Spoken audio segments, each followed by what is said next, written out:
Eu sou a professora Cássia Leite e estou muito feliz de estar aqui com você. Obrigada por me receber na sua casa através do Rio Educa na TV.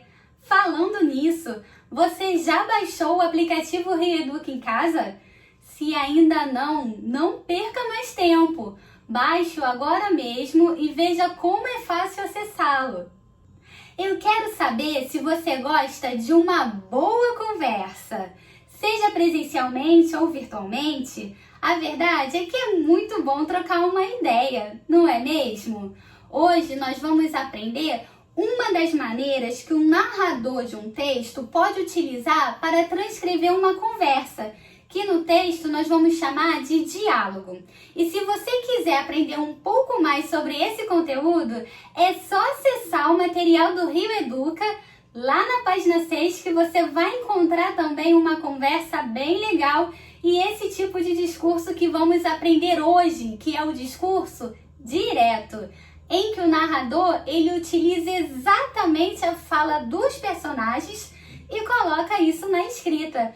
Vem comigo, vamos conhecer um pouquinho mais das características do discurso direto. Agora, nós vamos ver as características do discurso direto, quando o narrador dá voz aos personagens.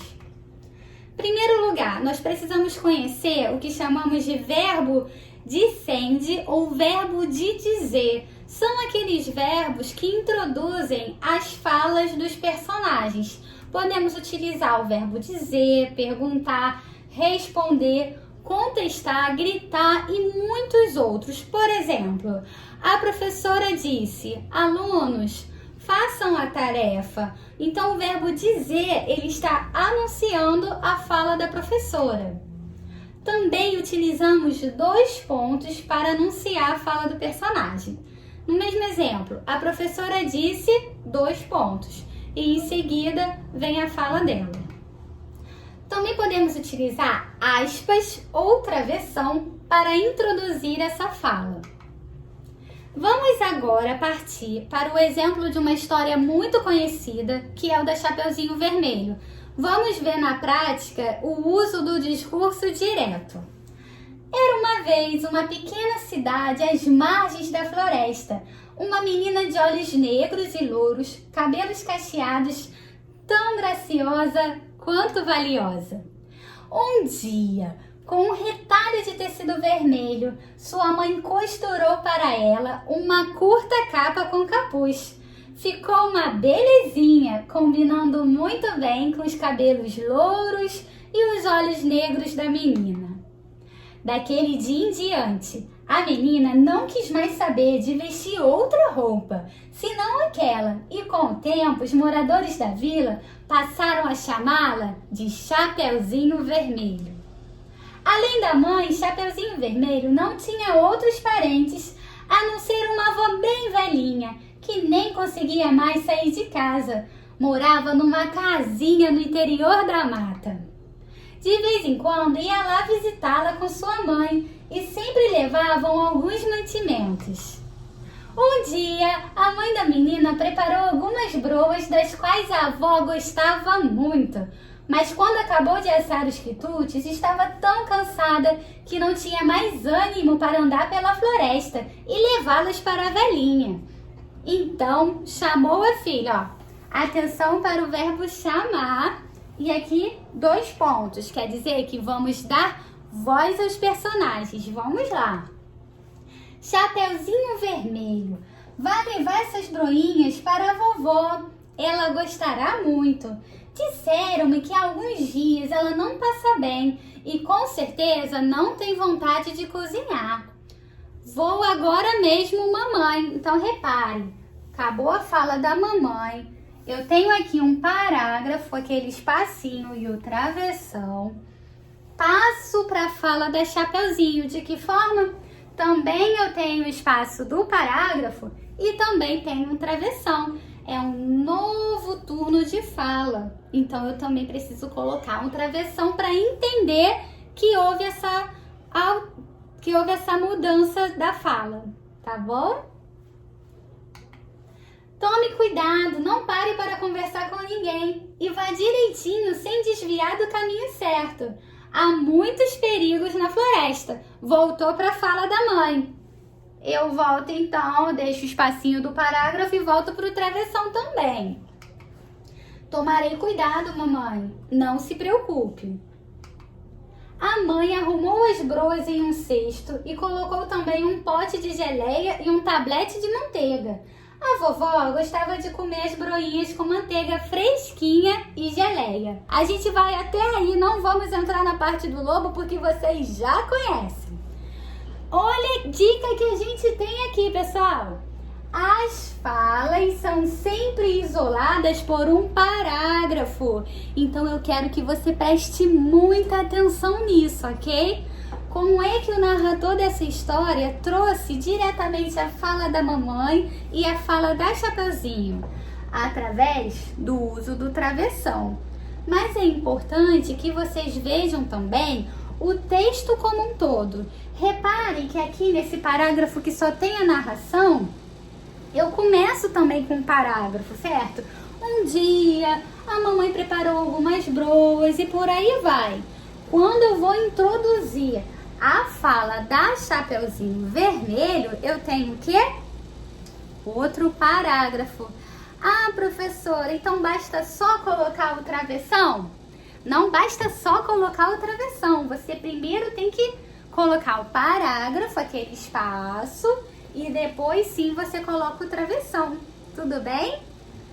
E aí a gente tem a fala da mamãe da Chapeuzinho e depois a fala da Chapeuzinho. Eu vou colocar lá no cantinho da margem?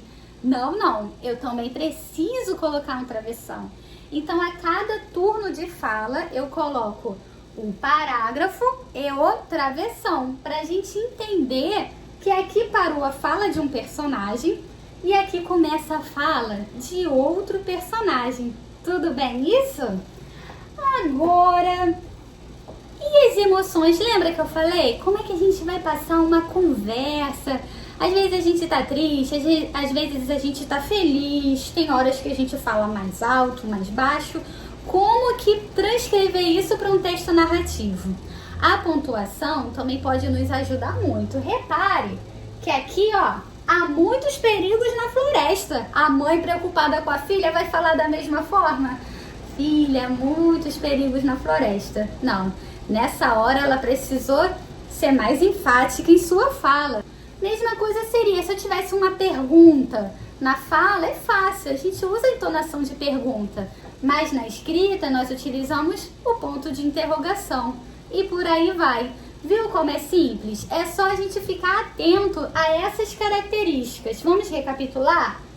Primeiro a gente usa o verbo de dizer ou o verbo de sende.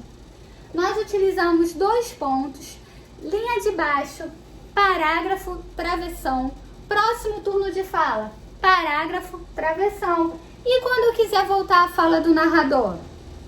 Continua no próximo parágrafo também. Agora vamos ver como que ficaria o exemplo com as aspas. O que muda? Vamos lá. Então chamou a filha, mesma coisa. Verbo de sende, 2 pontos. Eu tenho também o parágrafo, ele tem que estar sempre com a gente. Abro aspas. Chapeuzinho Vermelho, vai levar essas broinhas para a vovó. Ela gostará muito. Disseram-me que há alguns dias ela não passa bem e com certeza não tem vontade de cozinhar. Pronto, acabou a fala da mamãe, fechou, fecha aspas, abre aspas de novo com a fala da Chapeuzinho e é isso aí, gente, ó. Vou agora mesmo, mamãe, fecha aspas. Então, você escolhe se você acha mais bonito o travessão ou as aspas. E aí também, a gente pode colocar a narração na mesma frase. Como é que ficaria? Nós temos o travessão, tá? Eu quero usar aqui agora o travessão. Chapeuzinho Vermelho, vai levar essas broinhas para a vovó. Aí agora, eu tenho que colocar um outro travessão. Chamou a mãe. Embaixo, travessão, vou agora mesmo, mamãe, vírgula, travessão, respondeu o Chapeuzinho. Tudo bem? A gente precisa isolar a fala dos personagens e diferenciá-la da narração. Então vejam que aqui eu parti diretamente para o diálogo. O verbo tá aqui depois, então tudo bem, eu posso fazer dessa forma, desde que eu isole a fala do personagem com os travessões, tudo bem? Assim eu entendo que até aqui é a fala da Chapeuzinho e até aqui é a explicação do narrador do que está acontecendo. Embaixo a mesma coisa, vou agora mesmo, mamãe. Respondeu Chapeuzinho. Veja que a gente tem várias maneiras de utilizar esse discurso direto. Seja primeiro anunciando a fala do personagem, utilizando o travessão, seja utilizando as aspas, ou então eu posso falar, colocar diretamente a fala dele e depois explicar como a gente tem aqui embaixo. Então você pode escolher a maneira que você quer construir esse discurso direto. O discurso direto tem algumas características específicas, mas é fácil da gente utilizar. É só entendermos e depois praticar. Vamos recapitular então? A gente tem os verbos de dissende ou de dizer. Nós precisamos utilizar os 2 pontos para anunciar a fala do personagem. Quando vamos partir para a fala do personagem, não se esqueça do parágrafo, do travessão ou das aspas. Voltou para o narrador, linha de baixo, parágrafo e continua a sua história. Se você quiser colocar na mesma linha, coloca o travessãozinho para isolar a fala do personagem.